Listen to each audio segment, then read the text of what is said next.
জানো তো, মেয়েদের জীবনটাই কষ্টের। এই শ্বশুরবাড়ি, এই বাবার বাড়ি, মেয়েদের কোনো বাড়ি হয় না। আসলে সত্যিই তাই। প্রায় 1 বছর 7 মাস থেকে আমি শ্বশুরবাড়ি থেকে বাবার বাড়িতে এসে আছি।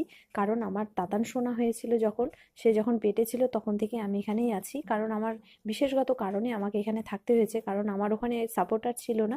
আমার ওখানে অনেক প্রবলেমের জন্য আমাকে এখানে আসতে হয়েছে বাধ্য হয়ে। খারাপ লাগুক মন্দ লাগুক তবুও তো যেতেই হবে শ্বশুর বাড়িতে, কারণ বাবার বাড়িতে আর বাবা মা দাদারা কেউ তো আর রাখবে না এতদিন।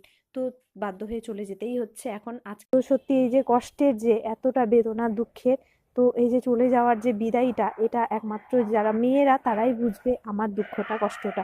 তো দেখো এই যে এখন মানে বেরিয়েছিলাম 4টা নাগাদ, আর যেতে যেতে প্রায় 3 ঘন্টা লেগেই যায় দূরত্বটা।